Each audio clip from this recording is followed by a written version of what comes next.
দর্শক স্বাগত জানাই দীপ্ত টেলিভিশনের বিশেষ আয়োজন সালাম স্টিল প্রেজেন্টস দ্য হট সিটে। প্রতি বৃহস্পতিবার রাত 11:35 এই আয়োজন নিয়ে আমরা হাজির হই আপনাদের সামনে। আজকের পর্বে কে থাকছেন আমাদের অতিথি, চলুন দেখে নেই। তিনি একজন তরুণ রাজনৈতিক নেতা ও গণ অধিকার পরিষদের সাধারণ সম্পাদক। জন্মস্থান ঝিনাইদহ জেলায়, ঢাকা বিশ্ববিদ্যালয় থেকে ব্যাংকিং অ্যান্ড ইন্স্যুরেন্স বিষয়ে স্নাতক করেছেন। রাজনৈতিক কর্মকাণ্ডে নিয়মিতভাবেই গণতান্ত্রিক মূল্যবোধ, ন্যায় বিচার ও সাধারণ মানুষের অধিকার রক্ষার পক্ষে বক্তব্য রেখে আসছেন। 2023 সালের জুলাই মাসে গণ অধিকার পরিষদের প্রথম জাতীয় কাউন্সিলে নুরুল হক নূর সভাপতি আর সাধারণ সম্পাদক নির্বাচিত হন তিনি। ঢাকা বিশ্ববিদ্যালয়ে পড়ার সময় 2018 সালে কোটা বিরোধী আন্দোলনের সময় ছাত্র রাজনীতিতে সক্রিয় ভূমিকা রাখেন। সাম্প্রতিক সময়ে গণ অধিকার পরিষদ ও এনসিপির একীভূত হওয়ার ব্যাপারে তার বক্তব্য গণমাধ্যম ও সামাজিক মাধ্যমে বেশ আলোড়ন সৃষ্টি করেছে। আমাদের দ্য হট সিটের আজকের অতিথি মোহাম্মদ রাশেদ খান।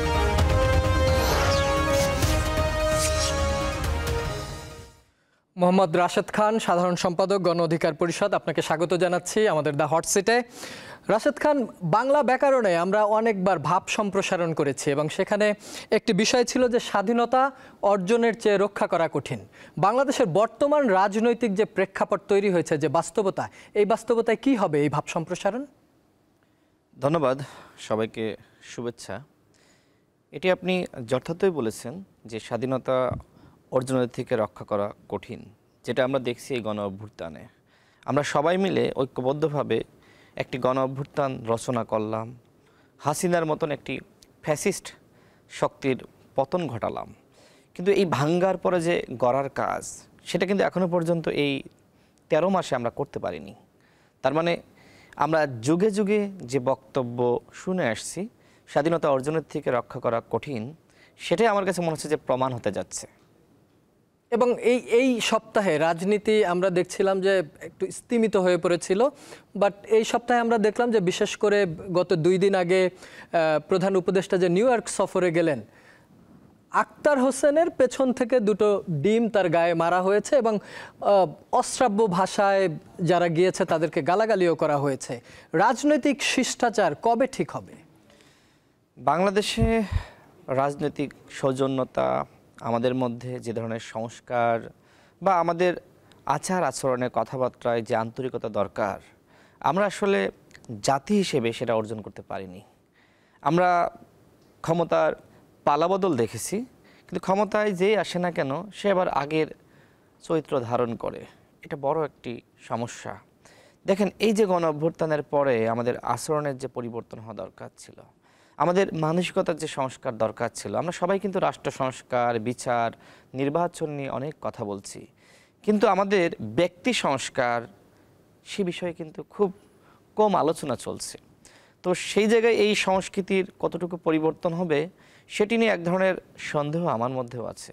বাট তারপরেও এদেশের তারুণ্য, তাদের মধ্যে যে পরিবর্তন, অর্থাৎ আওয়ামী স্টাইলের রাজনীতিকে না বলা, একই সাথে চাঁদাবাজি, দখলদারিত্ব, নিপীড়নের রাজনীতিকে না বলা এবং চোখে চোখ রেখে কথা বলা, যত বড় নেতাই হোক না কেন, এই যে পরিবর্তনের দিকে আমরা ধাবিত হচ্ছি, আমার কাছে মনে হয় যে এই তারুণ্য যদি এই সঠিক পথে থাকে, তাহলে আজ হোক কাল হোক এদেশের রাজনীতির সংস্কৃতির পরিবর্তন হবে। এবং যে ধরনের একটি বাজে ট্রেন্ড আওয়ামী লীগ তৈরি করেছিল, মানে কাউকে সম্মান না করা, যাকে তাকে যে সে ভাষায় কথা বলা এবং এক ধরনের অভদ্র সংস্কৃতি, আমার মনে হয় এই জায়গা থেকে আমরা বের হয়ে আসতে পারবো। যে তারুণ্য এই গণ অভ্যুত্থান সৃষ্টি করেছে, যে তারুণ্য, মানে অভ্যুত্থানের সময় নিশ্চয়ই দেখেছেন যে 3 জন বোন মিলে ভাইয়ের লাশ কাঁধে করে মিছিল করছে, মানে কতটা আসলে, মানে বলা যায় যে উদ্দীপনা থাকলে, কতটা দেশের প্রতি ভালোবাসা থাকলে ভাই মারা গেছে কিন্তু বোনেরা মিলে তার লাশ নিয়ে মিছিল করেছে এই গণ অভ্যুত্থানে। এবং আমরা দেখেছি যে 2 ভাই মিলে মিছিলে গিয়েছে, কিন্তু একজন ভাই মায়ের কোলে আর ফিরতে পারেনি। তারপরেও কিন্তু ওই ভাই পরবর্তী দিন আবার আন্দোলনে গিয়েছে। এই যে চেতনা, এই যে সাহস, আবু সাঈদ আমাদেরকে যে সাহসটা দেখিয়েছে, ওয়াসিম আমাদেরকে যে সাহসটা দেখিয়েছে, এবং মুগ্ধ পানি লাগবে, কারো পানি লাগবে। অর্থাৎ এই তারুণ্য মানুষকে উৎসর্গ করতে শিখিয়েছে। আমরা যদি এইভাবে ত্যাগের মানসিকতা নিয়ে, আমরা যদি পরিবর্তনের মানসিকতা নিয়ে অগ্রসর হতে পারি, আমি যেটা বিশ্বাস করি, হয়তো এখন মনে হচ্ছে যে পরিবর্তন হবে না, কিন্তু এই তরুণদের হাত ধরেই আজ থেকে 10 বছর পরে হলেও এই বাংলাদেশের পরিবর্তন হবে, এটা আমি বিশ্বাস করি। দেখেন, অনেকে আমাকে বলতো যে হাসিনার তো পতন হবে না। যেমন এই 24-এর নির্বাচনে মেজর জেনারেল ইব্রাহিমের বাসায় একজন ডিজিএফআইয়ের কর্নেল, তার নাম সরোয়ার, সে আমাদেরকে বলল নির্বাচনে যেতে হবে। তো আমি তখন বললাম যে আমরা তো জাতির কাছে বেঈমান হতে চাই না। তখন সাথে সাথে তিনি দাঁড়িয়ে পড়লেন। তিনি ভাবছিলেন যে তিনি বলবেন আর আমি সাথে সাথে হয়তো রাজি হয়ে যাব। দেখেন, সেই নির্বাচনী অফার আমি কিন্তু সেটা লাথি মেরে ফেলিয়ে দিয়েছি। আমি এবং নুরুল হক নূর নির্বাচনে যাইনি। অর্থাৎ তারুণ্য কখনোই হাঁটতে জানে না, তারুণ্য কখনোই পরাজিত হতে জানে না, মাথা নত করতে জানে না। কিন্তু সেই মেজর জেনারেল ইব্রাহিম তিনি কিন্তু নির্বাচনে গেছেন, এমপি হয়েছেন, আর আমরা ওই এমপি হওয়ার অফার সেটা কিন্তু আমরা ছুঁড়ে ফেলতে পেরেছি। এইটাই তারুণ্য। এই তারুণ্যকে নিয়ে আমি স্বপ্ন দেখি যে এই তারুণ্যই বাংলাদেশ, এই তারুণ্য বাংলাদেশের পরিবর্তনে সবসময় নতুন ইতিহাস রচনা করেছে। এই 71-এর মহান মুক্তিযুদ্ধ, এরপরে আপনার 90-এর গণ অভ্যুত্থান, সেনা সমর্থিত ফখরুদ্দিন মঈনুদ্দিনের বিরুদ্ধে আন্দোলন, এবং সর্বশেষ 24-এর গণ অভ্যুত্থান, 69-এর গণ অভ্যুত্থান। অর্থাৎ বাংলাদেশের ইতিহাসে যতগুলো আন্দোলন বা নতুন ইতিহাস রচনা করতে হয়েছে, এর প্রত্যেকটা ঘটনার পিছনে তারুণ্য, ছাত্র এবং যুবারা। রাশেদ খান, অন্য একটা বিষয়ে যেতে চাই, সেটা হচ্ছে গণ অধিকার পরিষদ এবং এনসিপি একীভূত হওয়ার একটা আলোচনা চলছে। কেন একীভূত হতে যাচ্ছে গণ অধিকার পরিষদ এবং এনসিপি? এনসিপি তো মাত্র সদ্য জন্ম নেয়া একটা দল, সেক্ষেত্রে গণ অধিকার পরিষদের রাজনৈতিক ব্যাকগ্রাউন্ড অনেক বড়, দীর্ঘদিন আপনারা রাজনীতি করছেন, আপনাদের নিবন্ধন আছে, মার্কা আছে, আর এনসিপি মার্কা নিয়েই হাহুতাশ করছে। কি হবে একীভূত হলে, বা কার সাথে কে একীভূত হতে যাচ্ছে? নেতৃত্বে কে, আপনারা নাকি এনসিপি? দেখেন, নাহিদ ইসলাম, আসিফ মাহমুদ, আক্তার হোসেন, তারা একসময় আমাদের সাথে রাজনীতি করেছে। 2018 সালের কোটা সংস্কার আন্দোলন, নরেন্দ্র মোদীর আগমন বিরোধী আন্দোলন, এরকম অসংখ্য আন্দোলন আমরা করেছি, যে কারণে তাদের সাথে রাজপথের একটা সম্পর্ক আছে, আদর্শের মিল আছে। এনসিপি যখন দল গঠন করে, তারা যখন তাদের ওই দফাগুলো বা কর্মসূচি পাঠ করছিল, আমার কাছে মনে হচ্ছিল যে আরেকটা গণ অধিকার পরিষদ। কারণ আমরা কিন্তু এইগুলোই জাতির সামনে হাজির করেছি 21 সালে। অর্থাৎ তাদের আদর্শ, লক্ষ্য, কর্মসূচি, উদ্দেশ্য, এর সাথে আমাদের মিল আছে। এবং তারা যখন দল গঠন করবে, আপনিও জানেন, আমার কাছে যতটুকু জানা আছে, যে একসাথে দল গঠন করার কথা ছিল যে আমরা বড় কিছু করব, সেটি সম্ভবপর হয়নি। আমি ওই সময় নাহিদ ইসলামকে নিজে বলেছিলাম যে দলটা মনে হয় সবাইকে নিয়ে করলে ভালো, শুধু আমরা না, আরও যারা আছে, সেক্ষেত্রে নুরুল হক নূর এবং নাহিদ ইসলামের নেতৃত্বে দল হলে এটা পাবলিকের কাছে খুব গ্রহণযোগ্যতা পাবে। তো তখন বলল যে ভাই, আমরা আসলে গুছিয়ে নিই, আপনারাও গোছান, ভবিষ্যতে আমরা এক হতে পারি, এক হতেই হবে। তো নুরুল হক নূর যখন হামলার শিকার হলো হাসপাতালে, তখন নাহিদ সহ অনেকে দেখতে গেল। ওই জায়গা থেকে আলোচনা যে ভাই, আমরা তো আলাদা থেকে মার খাচ্ছি, আমরা কি গোপালগঞ্জে গিয়ে মার খাচ্ছি, আপনারা ঢাকায় মার খাচ্ছেন, আসেন এক হয়ে যায়। তাদের অনেকে বলল একসাথে মার খাই, একসাথে একতাবদ্ধ হলে তখন কিন্তু সাহসটা পায় না। তো সেই জায়গা থেকে আমাদের ভিতরে আসলে এক হওয়ার আলোচনা শুরু হলো, এবং সর্বশেষ গত 6-7 দিন আগে আমরা বসেছিলাম, সেখানে নাহিদ ইসলাম, আক্তার হোসেন সহ তাদের শীর্ষ পর্যায়ে যারা রয়েছে এবং আমাদের শীর্ষ নেতৃত্বের জায়গায় যারা রয়েছে, নুরুল হক নূর সহ, আমরা বসে একটা আলোচনায় আসলাম যে আমাদের মনে হয় এক হওয়া দরকার, এবং সেক্ষেত্রে একীভূত হওয়ার আলোচনা আসলো, এবং আমরা সিদ্ধান্ত নিলাম যে আমরা একসাথে পথ চলবো। তবে এনসিপির কয়েকজন নেতা আবার ফেসবুকে বলছে, আবার গণমাধ্যমে সাক্ষাৎকার দিচ্ছে, আমরা নাকি এনসিপিতে যোগদান করব। আসলে বিষয়টা সঠিক না। আমাদের আলোচনা হয়েছে একসাথে কাজ করার, একীভূত হওয়ার। তো সেক্ষেত্রে এনসিপি প্লাস গণ অধিকার পরিষদ যে কোনো একটি নাম আমরা গ্রহণ করতে পারি। আবার এনসিপি প্লাস গণ অধিকার পরিষদ ইকুয়াল নিউ নাম হতে পারে, এই ধরনের আলোচনা হয়েছে এবং নেতৃত্বের জায়গায় নুরুল হক নূর, নাহিদ ইসলাম তাদেরকে নিয়ে আলোচনা হয়েছে। বাট আলোচনা এখনো পর্যন্ত চূড়ান্ত হয়নি। তবে এই দুটি দল যদি এক হতে পারে, যেহেতু উত্থান একই রকম, যেহেতু বন্ধুত্ব রয়েছে, রাজপথের সম্পর্ক রয়েছে, তাহলে বাংলাদেশের নতুন রাজনীতির যাত্রা শুরু হবে। কিন্তু আমার কথা হলো এখনো পর্যন্ত যে ধরনের হীনমন্যতা কারো কারো দেখছি ফেসবুকে, সামাজিক যোগাযোগ মাধ্যমে এবং একই সাথে গণমাধ্যমে, যেটি তারা বলছে তাদের কেউ কেউ, সবাই না, যে আমরা নাকি আমাদের দল বিলুপ্ত করে, আমাদের ছাত্র যুব শ্রমিক পেশাজীবী সংগঠন বিলুপ্ত করে এনসিপিতে যোগদান করব, এটা আসলে সঠিক না। আমরা যোগদানের কোনো আলোচনাই করি নাই, বরং আমি স্পষ্টভাবে বলেছিলাম যে কেউ কেউ যদি মনে করে, আমি বলেছিলাম যে কেউ কেউ যদি মনে করে যে আমরা এনসিপিতে যোগদান করব, তাহলে সেটি ভুল হবে। আমরা যোগদান করতে চাই না। আমরা এই দুটি শক্তি আমরা একসাথে একীভূত হয়ে বৃহৎ শক্তি হতে চাই। সেক্ষেত্রে দলের নতুন নাম হতে পারে, আমরা দুটির মধ্য থেকে একটিকে চুজ করতে পারি, নানান ধরনের প্রস্তাবনা আমি দিয়েছি। বাট এখনো পর্যন্ত কোনো ধরনের সিদ্ধান্ত চূড়ান্ত হয়নি। তারাও বলেছে, আপনারাও ভাবেন, আমরাও ভাবি, একসাথে কাজ করতে থাকি, আমাদের আন্তরিকতা দরকার, আমরা স্যাক্রিফাইস করার মানসিকতা দরকার, আমরা কিভাবে অ্যাকোমোডেশন করতে পারি সেগুলো নিয়ে আপনারা চিন্তা করেন, আমরাও করি। এর মধ্যেই সে আবদ্ধ, এর বাইরে এখনো পর্যন্ত চূড়ান্তভাবে কোনো সিদ্ধান্ত হয়নি। একীভূত হতে গেলে তো অনেক ছাড়ও দিতে হবে। এখন যেমন আমি আপনার পরিচয় যখন দিচ্ছি বলছি মোহাম্মদ রাশেদ খান, সাধারণ সম্পাদক, গণ অধিকার পরিষদ, তো ওই দলের কে হবে সাধারণ সম্পাদক? এটা আলোচনার বিষয়, আলোচনা করতে হবে। আমি যদি এখন দাবি করি আমি সাধারণ সম্পাদক না হলে এক হতে দিব না, তাহলে কি একসাথে কাজ করা সম্ভব? আমরা আমাদের দলের পক্ষ থেকে আমাদের কেন্দ্রীয় মিটিংয়ে আমরা সিদ্ধান্ত নিয়েছি যে আমরা যথেষ্ট আন্তরিক থাকব। যেহেতু রাজনীতিতে আমরা সিনিয়র, আমরা তো বুঝি যে একসাথে না হলে আসলে আমরাও ভালো করতে পারবো না, তারাও এই যে দেখেন অভ্যুত্থানের শক্তি হওয়ার পরেও তারা খুব বেশি ভালো করতে পারেনি, যে কারণে তাদের মধ্যে অনেক পরিবর্তন এসেছে, আমাদের মধ্যেও আন্তরিকতা আছে। যদি আমরা ছাড় দিতে পারি, পদপদবী ব্যাপার না, এটা কোনো পারিবারিক দল হবে না। এমন না যে একজন প্রেসিডেন্ট হলেন সারা জীবন তিনি প্রেসিডেন্ট থাকবেন, দুইবারের বেশি কেউ প্রেসিডেন্ট হতে পারবে না। সুতরাং কোনো সমস্যা নাই, ছাড় দিলে আন্তরিক হলে এক হওয়া সম্ভব। গণ অধিকার পরিষদ ছাড় দিবে আর আপনারা দিবেন না, সেটি হবে না। আবার তাদের কয়েকজন যে ধরনের বক্তব্য দিচ্ছে টকশোতে, মিডিয়াতে, নির্বাচন কমিশনে গিয়েও একজন আপনার বলেছে যে আমরা নাকি যোগদান করব, টকশোতে বলছে আমরা নাকি যোগদান করব। হোয়াট ইজ দিস ভাই? আপনারা এত বড় হননি যে আপনাদের দলে আমরা যোগদান করব। যোগদান করতে হলে বিএনপি আছে, জামাত আছে, কথার কথা বলছি, যোগদান তো করব না, তো কথার কথা বলছি, আরও বড় দল আছে, আপনাদের কাছে আমরা কেন যোগদান করব? তাই না? এইটা আসলে এক ধরনের বলা হচ্ছে যে নিজেদেরকে বড় হিসেবে দেখানো। তো ঠিক আছে, আপনারা বড়, আমি মানলাম, যে যত বড় হয় তাকে তত ছাড়তে হয়, তাকে তত আন্তরিক হতে হয়। দেখেন প্রেসিডেন্ট জিয়াউর রহমান, তিনি শুরুতে কি করলেন? জাগো দল গঠন করলেন। তাকে অনেকে পরামর্শ দিল এই দল আসলে সঠিকভাবে চলছে না, এটাকে বিলুপ্ত করতে হবে। তিনি কি করলেন? সবাইকে অ্যাকোমোডেশন করা, অনেক ছোট দল, মাঝারি দল এবং অনেক গুরুত্বপূর্ণ ব্যক্তিদেরকে তিনি আনলেন, এনে নতুন দল গঠন করলেন বিএনপি নামে। ঠিক এনসিপির নেতারা যারা নিজেদেরকে অনেক বড় মনে করছে, আমি তাদের প্রতি একটি পরামর্শ দেব, জিয়াউর রহমানকে দেখে শিখেন।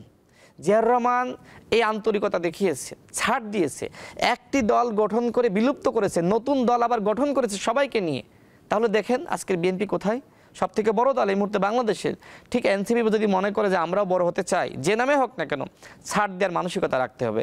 অন্যথায় যদি মনে করেন আমি বড়, আমি গণ অভ্যুত্থানের নেতৃত্ব, আমি এক দফার ঘোষক, আমি আমার মতন করে কমিটি সাজাবো, আমার মতন করে নাম হবে, আমার মতন করে নেতৃত্ব ঠিক করব, তাহলে আপনার সাথে কেউ যাবে না, গণ অধিকার পরিষদে যাবে না। গণ অধিকার পরিষদের নিবন্ধন আছে, রাজনীতি আছে, উত্থান আছে, ইতিহাস আছে। গণ অধিকার পরিষদের সাংগঠনিক সক্ষমতা এখনও এনসিপির থেকে অনেক বড়। এনসিপির নেতাকর্মীরা স্বীকার করে, হ্যাঁ তারা উদীয়মান শক্তি, তাদের সম্ভাবনা আছে। আমরা তো 7টা বছর সময় পেয়েছি, তা তো নতুন, তারা আমাদের থেকে ভালো করতে পারে, আমি অস্বীকার করছি না। কিন্তু যে অহংকার কতিপয় নেতার মধ্যে দেখছি, এটা আসলে আমাকে এক ধরনের চিন্তায় ফেলে দিচ্ছে। নাসিরউদ্দিন পাটোয়ারি কয়েকদিন আগে যে বক্তব্য দেখলাম, এবং সেখানে তিনি তার নির্বাচনে তারা কতটি সিট পাবে এটাও বলেছে, 150, যদিও 151 সিট হলে সরকার গঠন করা যায়। এখন আপনারা এবং তারা মিলে যদি এরকম 150 আসন পেয়েই যান, কে হবেন প্রধানমন্ত্রী? না, তারা তো বলেছে এককভাবে তারা 150টি আসন জিতবে। এককভাবে বলেছে, কিন্তু আমার মনে হয়েছে যে এককভাবে মানে আপনারা তারা যদি মিশে যান, সেই এককটা যে বড় হয়। আপনি যে জিয়াউর রহমানের কথা বললেন, আমার মনে হচ্ছে তারা ঠিক এখন এইভাবেই ভাবছে। তারা বলেছে যে এই আন্দোলনে যারা আইনজীবী ছিল আমরা তাদেরকে নিব, যারা যেই সেনাবাহিনী আমাদেরকে গুলি করে নাই আমরা তাদেরকে নিব। এরা কি অনেকটা ওই জিয়াউর রহমানের ফরম্যাটে গিয়েই আপনারা তারা মিলে একটা 150 আসন? তার বক্তব্য আসলে আন্তরিক ছিল না। তিনি বলছেন যে আমরা যোগদান করবো, আমরা সাথে সাথে ডিনাই করেছি। তিনি যে ভাষায় কথা বলেছেন তার কথা শোনার পরে আমার মনের মধ্যে প্রশ্ন তৈরি হয়েছে, আসলে কি আমরা এক হতে পারবো? আসলে কি যাওয়া উচিত? যারা এখন এক হওয়ার আগে এই ভাষায় কথা বলছে, এক হলে না জানি ছুঁড়ে ফেলে। সুতরাং অনেক চিন্তা আমাদেরকে করতে হচ্ছে, বিশেষ করে তাদের কয়েকজন নেতার গণমাধ্যমে যে বক্তব্য দিয়েছে আমাদেরকে ছোট করে খাটো করে, এই বক্তব্যের যদি আমরা সঠিক ব্যাখ্যা না পাই। দেখেন, আজকে কিন্তু আপনার এই টক শোতে আমি শুধুমাত্র এইভাবে কথা বলছি, আমি এর আগে সব জায়গায় পজিটিভ কথা বলেছি। আমি দেখেছি যে বিবিসিতে আমার এক ধরনের সাক্ষাৎকার, আবার সেখানে এনসিপির নেতার বক্তব্য অন্যরকম। আমাকে অনেকে প্রশ্ন করেছে, ভাই আপনি এত উদার, আর তারা এইভাবে মানে এতটা কটাক্ষ করছে, আমাদেরকে ছোট করছে, খাটো করছে, এদের সাথে কি আমরা এক হতে পারবো? আমি বলেছি ধৈর্য ধরো, ধৈর্য ধরো। আমি এখনও বলতে চাই, এনসিপি যারা এই ধরনের বক্তব্য দিচ্ছে, এনসিপি যারা আমাদের সাথে বসেছে, তাদের প্রতি আমার আহ্বান থাকবে, একটু তাদেরকে আন্তরিক হতে বলেন, কথাবার্তা আমাদের মতন করে বলতে বলেন। আমরা তো এনসিপিকে ছোট করি নাই, করেছি। আজকে বলছি যে যদি তারা এইভাবে এই আচরণটা করে, তাহলে গণ অধিকার পরিষদ এনসিপির সাথে একীভূত হবে না। গণ অধিকার পরিষদের আলাদা আদর্শ আছে, নেতাকর্মী আছে, লক্ষ্য উদ্দেশ্য আছে, সংগঠন আছে, আমাদের কর্মী বাহিনী আছে। এই যে নুরুল হক নূরের উপর যখন আক্রমণ হলো, সবাই আমাদের আহ্বানে এসেছে না? তার মানে কি? তার মানে রাজনীতিতে আমাদের একটি অবস্থান আছে, এক। দ্বিতীয়ত হলো, নুরুল হক নূর কিন্তু 28 বছর পরে ডাকসু নির্বাচনের ভিপি, তাই না? দেখেন, এই প্রজন্ম তারা কিন্তু বলা শুরু করেছিল আই হেট পলিটিক্স। সেই প্রজন্মকে অভ্যুত্থান শিখিয়েছে কারা? এই নুরুল হক নূররা। সত্য তো নাকি? নাহিদ ইসলাম, আক্তার হোসেন, আসিফ মাহমুদ, প্রত্যেকে তো নুরুল হক নূরের সাথে নির্বাচন করেছে। আমার কথা বলতেছি না, আমি তার কথাই বলছি। নির্বাচন করেছে, রাজনীতি করেছে। এই যে গণমাধ্যমে যে খবর আসলো, দেখবেন সেখানে উল্লেখ করা হচ্ছে এরা সবাই নুরুল হক নূরের শিষ্য। বলা হচ্ছে না, আপনি পাঠ করেন নাই? তার মানে কি? তার মানে আমার এই শোতে এসেও সে বলেছে যে এরা তো সবাই একসময় তারই কর্মী ছিল। না, আমি কর্মী বলবো না, মানে একসাথে সহযোদ্ধা ছিল, আমি সেটি বলতে চাই। শিষ্য ভালোবাসা, সমস্যা না। কিন্তু আজকে যদি আপনি গুরুকে সম্মান না করেন, আপনি যদি মনে করেন যে গুরু আপনার কর্মী হবে, যে ভাষায় কথা বলছে, এটা কি সম্ভব? এটা কি বাস্তবসম্মত? না।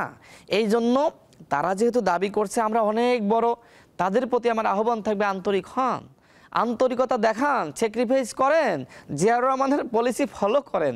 ঠিক আছে, আপনি প্রধান হতে চান, আমরা আলাপ আলোচনার মাধ্যমে সিদ্ধান্ত নিতে পারি। কিন্তু আপনি যদি বলেন যে নাহিদ ইসলাম এবং আক্তার হোসেনের নেতৃত্ব ছাড়া এখানে আর কেউ আসতে পারবে না, ভাই ওইখানেই তো আসলে আলোচনা শেষ হয়ে যায়। তবে আমরা এতটুকু বলতেছি, আমরা আলোচনা শেষ করতে চাই না। আমরা মনে করি আমরা উভয় যদি এক হতে পারি, সেটি উভয়ের জন্য কল্যাণ, দেশের জন্য কল্যাণ। একজন সাংবাদিক আমাকে, বাংলা ভিশনের সাংবাদিক আমাকে মেসেজ দিলেন যে রাশেদ, যদি তোমরা এক হতে পারো, আমি সাংবাদিকতা ছেড়ে দিব, আমি তোমাদের সাথে যুক্ত হব। তার মানে কি? আপনি সাকিব ভাই, আমার মনে হয় যে আপনিও আমাদের সাথে এই তারুণ্যের যে একতা, তারুণ্য যে একসাথে কাজ করার অঙ্গীকার ব্যক্ত করছে, যদি প্রকৃতপক্ষে আমরা এক হতে পারি, আমার মনে হয় আপনার মতো সাকিব ভাই অনেকে এই তারুণ্যের সাথে যুক্ত হবে। আর এক না হলে আপনি আমার সাথেও আসবেন না, তার সাথেও যাবেন না, ক্ষতি কিন্তু আমার হবে, তারও হবে। জুলাইয়ে যে তরুণরা আন্দোলন করে বিজয় ছিনিয়ে আনলো, সেই তরুণদের মাঝে এত ভাগ, এত বিভক্তি কেন দেখা দিল? এখন কেন রাশেদ খানদেরকে ওই তরুণদের এই সমালোচনা করতে হয়? আচ্ছা, আপনি যদি মনে করেন যে তরুণ বলতে শুধুমাত্র গণ অধিকার পরিষদের কতিপয় নেতা, আর তরুণ মানে এনসিপির কতিপয় নেতা, সেটা কিন্তু না, না, কখনোই না। যে তরুণরা রাজপথে নেমেছিল, আবাবিল পাখির ন্যায় রাজপথে নেমেছে, এদের অনেককে আপনি চিনেন না। এরা পড়ার টেবিলে ফিরে গেছে, ক্লাসে ফিরে গেছে, পরীক্ষায় ফিরে গেছে, কর্মে ফিরে গেছে, চাকরিতে ফিরে গেছে। আর যারা একদম সামনে ছিল, তারা কিন্তু আর ফিরতে পারেনি। তারা হয়তো দল গঠন করেছে, এবং বিতর্ক কিন্তু তাদেরকে নিয়ে। বিতর্ক কিন্তু ওই তারুণ্য যারা জাগরণ সৃষ্টি করেছিল, যারা আবাবিল পাখির ন্যায় আল্লাহর রহমত স্বরূপ নেমে এসেছিল। এই যে আমি দেখেছি যে আপনার যে তরুণদের আপনিও চিনেন না, আমিও চিনেন না, এখন সামনে পাবো কিনা জানি না, তারা ঝাঁকে ঝাঁকে আসলো, রক্ত দিল, বিজয় অর্জন করলো, ঘরে ফিরে গেল। এটাই বলতে, তার সুবিধা ভোগ যারা করছে, তারা কি তাদের দায়িত্ব নিতে পারছে ঠিক মতো? সেইটাই তো আসলে বড় প্রশ্ন। মানে ওই তরুণদের প্রতিনিধিত্ব করার যোগ্যতা আসলে আমাদের নাই। যে তরুণরা কোনো মহে নয়, কোনো লোভে নয়, যে তরুণরা শুধুমাত্র স্যাক্রিফাইস করার জন্য রাজপথে নেমেছিল, আমরা আসলে এই মুহূর্তে তাদের সাথে যে ধরনের কমিটমেন্ট আমরা দিয়েছিলাম সেটা রক্ষা করতে পারছি না। আমরা বলেছিলাম সরকার এবং শাসন ব্যবস্থার পরিবর্তন, আমরা শুধুমাত্র হাসিনার পতন ঘটিয়েছি, কিন্তু হাসিনার তৈরি যে ফ্যাসিবাদী ব্যবস্থা, সেটার ন্যূনতম পরিবর্তন ঘটাতে পারিনি। এটা আমাদের ব্যর্থতা। এখন এই যে তরুণরা আমাদের আহ্বানে আসলো, তারা কি আগামী 2 মাস পরে যদি আমি ডাকি যে আসেন, এখন হাসিনার পতন হয়েছে, আমরা ফ্যাসিবাদী ব্যবস্থার অধঃপতন ঘটাবো, আমি দৃঢ় বিশ্বাস রাখি এই তারুণ্য আর আমাদের আহ্বানে আসবে না। কারণ তারা মনে করে যে তারা প্রতারিত হয়েছে, অনেকে মনে করে, আবার অনেকে মনে করে না ভুলভ্রান্তি আমরা করছি, কিন্তু হয়তো আমরা শুধরে নিব। তো যাই হোক, যেটি হোক না কেন, এই তরুণরা যারা রাজপথে নেমেছিল তারা কিন্তু অনেকটা আশাহারা হয়েছে। তারা যে স্বপ্ন দেখেছিল যে শাসন ব্যবস্থার পরিবর্তন হবে, পুলিশের মধ্যে আওয়ামী লীগের যে ধরনের দৌরাত্ম্য ছিল, আওয়ামী লীগের, ছাত্রলীগের, যুবলীগের ক্যাডাররা ছিল, সেই সংস্কৃতির কোনো পরিবর্তন হয়েছে? আগে পুলিশ যদি 1 লাখ টাকা ঘুষ খেত, এখন খায় 5 লাখ টাকা। এবং এই বক্তব্য শুধু আমি দিচ্ছি না, এই বক্তব্য বিএনপির মহাসচিব মির্জা ফখরুল ইসলাম আলমগীর নিজে বলেছে। এই সরকারের 1 বছরে আমরা লক্ষ্য করলাম রাষ্ট্র সংস্কারের গল্প তারা আমাদেরকে শুনিয়েছে, কিন্তু কাঙ্ক্ষিত যে পরিবর্তন, পুলিশের সংস্কার, সচিবালয়ের সংস্কার, বিভিন্ন দপ্তর সেক্টরের সংস্কার, এই কাজগুলো তারা আসলে করতে পারেনি। দেখেন, আমি গত কয়েকদিন আগে আমার পরিচিত একজন বড় ভাই, তার সন্তান ডেঙ্গু রোগে আক্রান্ত হয়েছে। তার সহধর্মিনীর সাথে আমার কখনো কথা হয়নি, আমি গেলাম। তারা দুজনেই জাহাঙ্গীরনগর বিশ্ববিদ্যালয়ে পড়াশোনা করেছেন। তো ভাবি হয়, তিনি আমাকে বললেন যে আপনাদের তরুণদের আহ্বানে আমরা রাজপথে নেমেছি, আমাদের পরিবার নেমেছে, কিন্তু এই ছেলেদের নামে দুর্নীতির অভিযোগ, চাঁদাবাজির অভিযোগ, বিভিন্ন কেলেঙ্কারি, এগুলো তো আমরা চাইনি।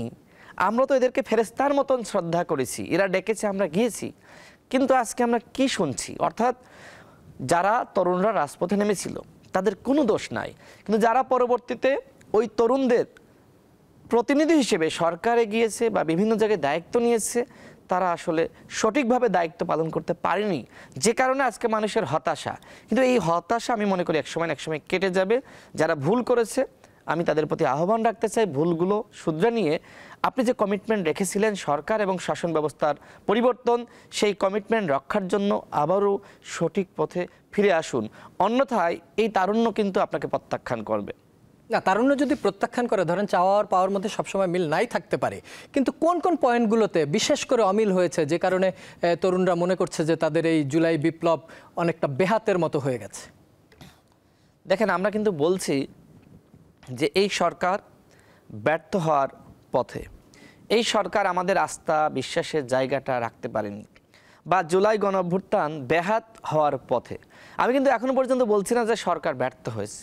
তার মানে কি, সরকারের যে ভুলগুলো হচ্ছে সরকার যদি সেগুলো শুধরে নিতে পারে, এবং একই সাথে যাদের উপরে আমাদের আস্থার জায়গাটা ছিল, মনে করেন আমার উপরেও ছিল, আমারও ভুল হয়েছে, এই ভুলগুলো আমরা যদি শুধরে নিতে পারি তাহলে মানুষ কিন্তু ক্ষমা করে।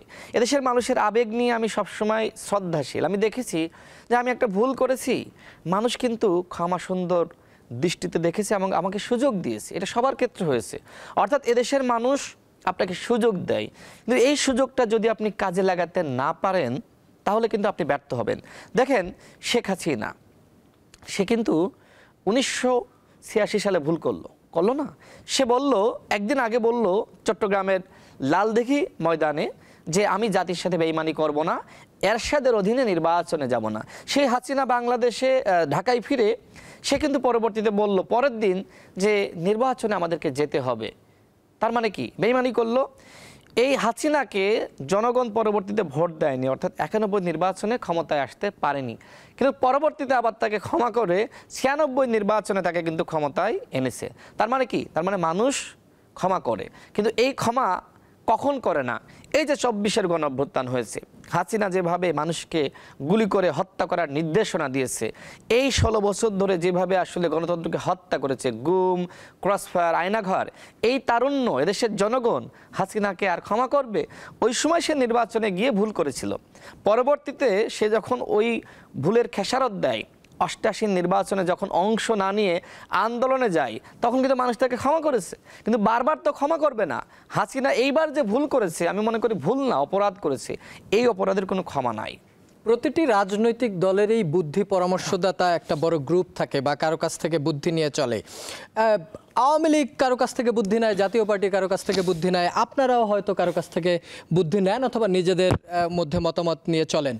জাতীয় পার্টি নিষিদ্ধ বা 14 দলকে নিষিদ্ধ নিয়ে আপনারা অনেক বেশি সরব ছিলেন, এখনও আছেন, এবং আপনাদের ভিপি নূর সাহেব এই ইস্যুতেই আপনাদের প্রোগ্রামে গিয়ে মারাত্মকভাবে মার খেলেন, আহত হলেন, হসপিটালে ভর্তি হলেন, চিকিৎসা নিয়ে আবার বাড়িতেও ফিরলেন, আবার উন্নত চিকিৎসার জন্য দেশের বাইরেও গিয়েছেন।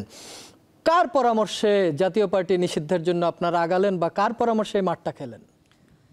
2018 সালের যে কোটা সংস্কার আন্দোলন, যে আন্দোলন গণ অভ্যুত্থানের প্রেক্ষাপট রচনা করেছে, এবং আমরা এই আন্দোলন করতে গিয়ে আমি নিজেও 15 দিন পুলিশি রিমান্ডের নির্যাতনের শিকার হয়েছি, এবং আমি অতিরিক্ত আরও 3 দিন পুলিশের হেফাজতে ছিলাম। সব মিলিয়ে আমাদের উপর যে নিপীড়নটা হয়েছে, তারপরেও আমরা কিন্তু থেমে যাইনি।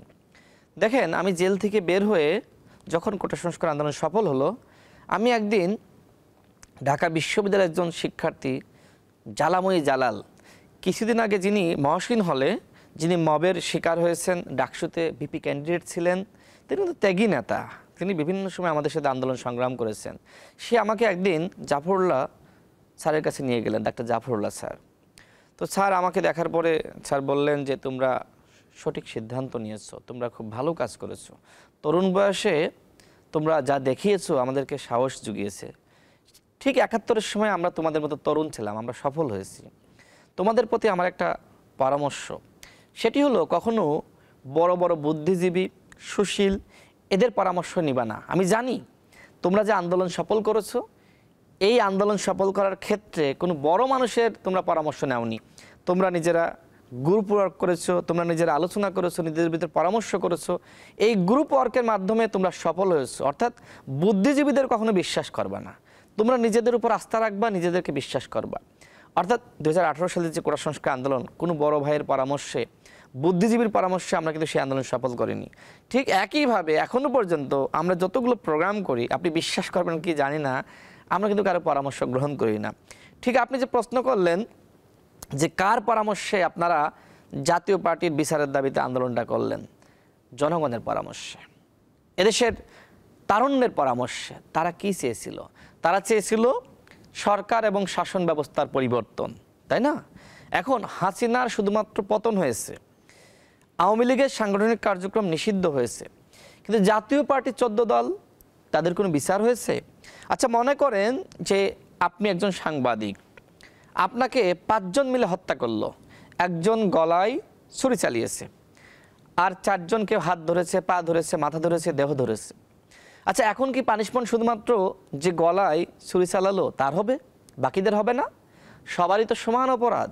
তো বাংলাদেশের এই যে গণতন্ত্রকে হত্যা করলো আওয়ামী লীগ এবং 14 দল মিলে, আওয়ামী লীগ গণতন্ত্রের বুকে বা গলায় ছুরি চালিয়েছে, আর বাকিরা হাত পা ধরেছে, মাথা ধরেছে, দেহ ধরেছে। তাহলে জাতীয় পার্টির আপনি বিচার করবেন না? এই জাতীয় পার্টির বিচারের দাবিতে আন্দোলন করা, তাদের সাংগঠনিক কার্যক্রম নিষিদ্ধের দাবিতে আন্দোলন করা, এটা কি কোনো অন্যায়, অপরাধ? আমরা ফ্যাসিবাদের পতন চাই। এই ফ্যাসিবাদের সবথেকে বড় দোসর জাতীয় পার্টি।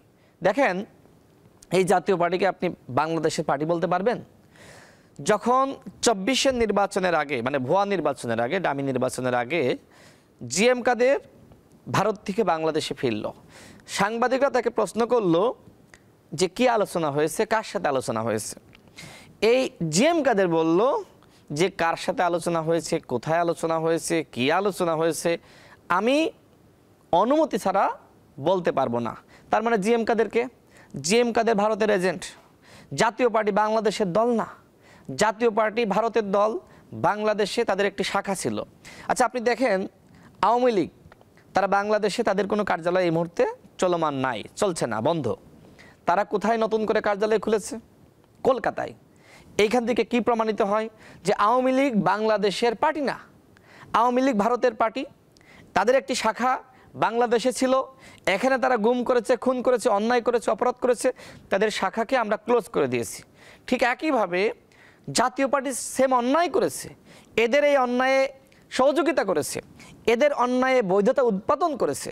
সুতরাং এই জাতীয় পার্টি একইভাবে ওদের শাখা বাংলাদেশে বন্ধ হবে।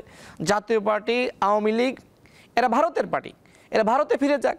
শেখ হাসিনা তো ভারতে গেছে। আমার কথা হলো জিএম কাদের যে ভারতের অনুগত দাস, সে কিভাবে এখনো পর্যন্ত সে ঢাকার রাজপথে ঘোরে, কিভাবে মিছিল মিটিং করে, সেই প্রশ্ন আমি রাখছি। কারা তাকে প্রোটেকশন দেয়? দেখেন একটি তথ্য আপনাকে দিই। আমি প্রশাসনের একজন গুরুত্বপূর্ণ ব্যক্তির সাথে কথা বলছিলাম, নাম বলতে পারবো না, বাট তথ্য সঠিক, এতটুকু বিশ্বাস রাখেন। সে আমাকে বলল যে ভাই, জিএম কাদের এবং আর একটা যে গ্রুপ তৈরি হয়েছে, মূলত এই দুটা গ্রুপের যারা প্রধান এরা প্রত্যেকে রয়্যাল এজেন্ট। এটা প্রশাসনের একজন আমাকে বলল, তার সাথে আমার ভালো সম্পর্ক, ঢাকা বিশ্ববিদ্যালয়ে তিনি বড় ভাই, আমিও যেহেতু ঢাবির ছাত্র, আমাকে বিশ্বাস করেন। তার মানে কি? তার মানে জাতীয় পার্টির যারা রয়েছে এরা বাংলাদেশের জনগণের হয়ে কাজ করে না, এরা স্যালারি পায় মোটা অঙ্কে ভারতের রর কাছ থেকে। এদেরকে এমপি মন্ত্রী কে বানিয়েছে? এদেরকে এমপি মন্ত্রী আসলে আপনারা হয়তো দেখেন যে আওয়ামী লীগ বানিয়েছে, হাসিনা বানিয়েছে না, এদেরকে এমপি মন্ত্রী বানিয়েছে ভারতের ভারতের নরেন্দ্র মোদী, ওদের এজেন্ট এরা। তো এরা কিভাবে বাংলাদেশের রাজনীতি করে? আমাদের যে অভ্যুত্থান হয়েছে, এই অভ্যুত্থান শুধুমাত্র কি আওয়ামী লীগের বিরুদ্ধে? এই অভ্যুত্থানের সময় আমরা স্লোগান দিয়েছে যে ভারতীয় আগ্রাসন রুখে দাও জনগণ। 24-এর নির্বাচনের আগে একমাত্র দল হিসেবে গণ অধিকার পরিষদ স্লোগান দিয়েছে হাসিনা মোদির নির্বাচন রুখে দাও জনগণ। এই নির্বাচনে জনগণ ভোট দিতে যায়নি, কারণ জনগণ বিশ্বাস করত নির্বাচনটা শুধুমাত্র হাসিনা করছে না, নরেন্দ্র মোদী বাংলাদেশে নির্বাচন করছে। সুতরাং ভারতীয় আধিপত্যবাদের পতন হয়েছে, শুধুমাত্র আওয়ামী লীগের পতন হয়নি। সুতরাং ওই ভারতীয় আধিপত্যবাদের দোসর জিএম কাদের, হাসিনা, যত ফাসিনা আছে বাংলাদেশে রাজনীতি করতে পারবে না, আমরা এদেরকে রাজনীতি করতে দিব না। আপনি জাতিসংঘে দেখেন 2 দিন আগে যে ঘটনা ঘটলো, যে প্রশ্ন আপনি আমাকে করলেন, আখতার হোসেন তিনি আগ্রাসন বিরোধী আন্দোলনের অন্যতম নেতা। তিনি কিন্তু আবরার ফাহাদ হত্যাকাণ্ডের পরে তিনি 8 স্তম্ভ তৈরি করেছিলেন এবং সেখানে আমি নিজে উপস্থিত ছিলাম এবং সেটা আখতার সহ আমরা মিলে উদ্বোধন করেছিলাম, পরবর্তীতে ভেঙে দেওয়া হয়। সেই আখতার হোসেনের উপরে 2 দিন আগে যে ধরনের ঘটনা এই আওয়ামী লীগ, এই মাফিয়া, এই সন্ত্রাসীরা ঘটিয়েছে, সেখানে দেখেন তার গায়ে ডিম নিক্ষেপ করেছে একজন নারী নেত্রী ডাক্তার জারা, তাকে গালিগালাজ করেছে। এই গালিগুলো আসলে মুখে আনা যায় না। মির্জা ফখরুল ইসলাম আলমগীরের মতন ব্যক্তিকে জুলাই সন্ত্রাস বলেছে, তুই তুকারি করেছে। এই আওয়ামী লীগকে আপনি জায়গা দিবেন? না, আমার প্রশ্নটা এই জায়গায়, আপনারা জাতীয় পার্টি এবং আওয়ামী লীগের নিষিদ্ধ নিয়ে যতটা সরব, আপনারা যাদের সাথে রাজনীতি করেন বা যাদের সাথে আপনাদের ভালো সম্পর্ক, সেই বিএনপির কি গলাটা এই জায়গায় একটু নরম? আমি আসলে এই প্রশ্নের উত্তর কি দিব? বিএনপির কাছ থেকে মানুষ অনেক কিছু প্রত্যাশা করে, কিন্তু বিএনপি তাদের কি কৌশল আমি তো বলতে পারবো না। তারা আসলে যে ধরনের বক্তব্য দিচ্ছে যে আমরা আইনগতভাবে জাতীয় পার্টি বা আওয়ামী লীগের বিচার চাই। দেখেন, যদি কারোর বিচার করতে হয়, মনে করেন ওই যে আমি আগে বললাম না যে আপনাকে কেউ হত্যা করেছে, তো সেক্ষেত্রে যারা হত্যা করলো এদেরকে আগে অ্যারেস্ট করতে হয় না, এরপরে 2 বছর 3 বছর লাগে বিচার শেষ হতে, এরপরে ফাঁসি হয়।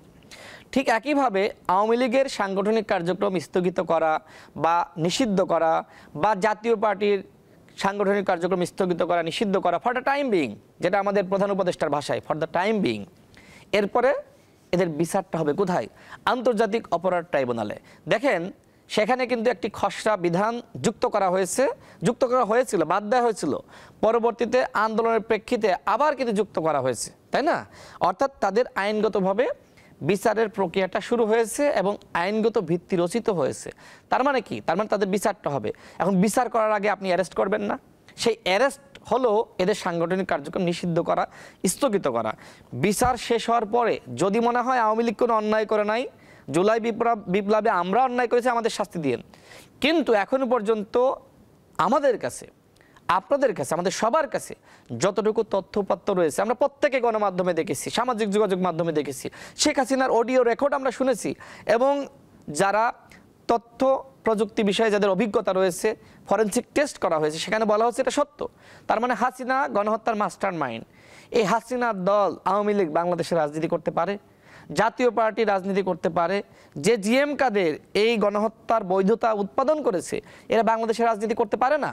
এখন আমি যে ভাষায় কথা বলছি, আপনি যে ভাষায় কথা বলছেন, তারুণ্য যে ভাষায় কথা বলছে, আর বিএনপির যদি কয়েকজন নেতা সেই ভাষায় কথা না বলে, তারা যদি শুধুমাত্র বিচার চায়, কিন্তু বিচারের আগে অ্যারেস্ট তারা যদি না চাইতে পারে, এইটা তাদের কি কৌশল আমি জানি না, তারাই বলতে পারবে, যেহেতু আমি বিএনপি করি না, আমি অন্য একটি দল করি, আমার কর্মসূচি আমার চাওয়া পাওয়ার সাথে তো বিএনপির শতভাগ নাও মিল থাকতে পারে, বাট বিএনপি বলছে তারা বিচার চাই, ওকে কোনো সমস্যা নেই, বিচার হবে। এখন বিচারের জন্য আগে গ্রেপ্তার করাইতে হবে, সেই গ্রেপ্তার করানোর জন্য আমরা আন্দোলন করছি। এখন বিএনপি করবে কি করবে না, জামাত করবে কি করবে না, সেটা তাদের দলীয় বিষয়, কিন্তু আমার দলের বিষয় হলো আমরা ফেসিবাদের কোনো আশ্রয় প্রশ্রয় দিব না যতক্ষণ না পর্যন্ত এই ফেসিবাদের বিচার বাংলার মাটিতে হচ্ছে। তার আগে জিএম কাদের থেকে শুরু করে এই চুন্নরা যত পণ্যরা রয়েছে এদেরকে অবশ্যই গ্রেপ্তার করতে হবে। দল নিষিদ্ধের রাজনীতি তো আওয়ামী লীগও চেষ্টা করেছে কিন্তু পারেনি। এখন আপনারা যদি দল নিষিদ্ধের রাজনীতিতে যান, এই দলগুলোর তো একটা ভোটার আছে যারা এই দলকে সাপোর্ট করে, তো তাদের কি হবে? তাদের নিয়ে আপনাদের ভাবনা কি? আওয়ামী লীগ দল হিসেবে কাদেরকে নিষিদ্ধ করেছে? জামাত ইসলামকে, তাই না? দেখেন, এই জামাত ইসলামের সাথে কিন্তু আওয়ামী লীগ একসাথে যুগপৎ আন্দোলন করেছে। আর আপনি একজন তরুণ হিসেবে আপনিও বোঝেন, আপনাদের চোখের সামনে কিন্তু আমরা বিএনপির সাথে যুগপৎ আন্দোলন করেছি। এটা কিন্তু গভীর সম্পর্ক, এটা কিন্তু আত্মিক সম্পর্ক হয়ে যায়, রাজপথের সম্পর্ক হয়ে যায়। তো এই সম্পর্ক জামাতের সাথে আওয়ামী লীগের তৈরি হয়েছিল না? তো এই সম্পর্ক হওয়ার পরে আপনি যদি পরবর্তীতে বলেন যে জামাত হলো স্বাধীনতা বিরোধী শক্তি, তো স্বাধীনতা বিরোধী শক্তিকে ব্যবহার কে করেছে? তার সাথে বন্ধুত্ব কে করেছে? আওয়ামী লীগ করেছে। এখন বন্ধুত্ব করার পরে আবার যখন আপনার সাথে বনামনি হবে না, আপনি বলবেন যে এরা রাজাকার। What is this? এটা কি এখন পাবলিক খাবে? ঠিক একইভাবে 14 জুলাই হাসিনা আমাদেরকে বলল আমরা নাকি রাজাকারের নাতিপুতি, রাজাকারের বাচ্চা। এই কথা বলার মাধ্যমে এদেশে এই স্বাধীনতা বিরোধী তকমা দেওয়া, রাজাকার তকমা দেওয়া, এই রাজনীতিকে চিরতরে বন্ধ করেছে কে? হাসিনা। চ্যাপ্টার ক্লোজ হয়ে গেছে। এখন কিন্তু আর স্বাধীনতা বিরোধীর পক্ষে বিপক্ষে, রাজাকার, আলবদর এগুলো পাবলিক খাবে না। দেখেন, বিএনপির স্থায়ী কমিটির সদস্য জনাব সালাউদ্দিন আহমেদ তিনি কি বলেছেন কয়েকদিন আগে, যে প্রোগ্রামে আমিও ছিলাম, শাইকুল হাদিস পরিষদের একটি প্রোগ্রামে, সেখানে তিনি স্পষ্ট হয়ে বলেছেন যে স্বাধীনতার পক্ষের শক্তি, স্বাধীনতার বিপক্ষের শক্তি, এই ন্যারেটিভ দাঁড় করিয়ে বাংলাদেশে রাজনীতি করা যাবে না। তার মানে কি? তার মানে এই রাজাকার ট্যাগ দিয়ে নিষিদ্ধ করা বা তাদেরকে অপদস্থ করা, এই রাজনীতি আর চলবে না। এখন আওয়ামী লীগ তো এই রাজনীতি করেছে, তাই না?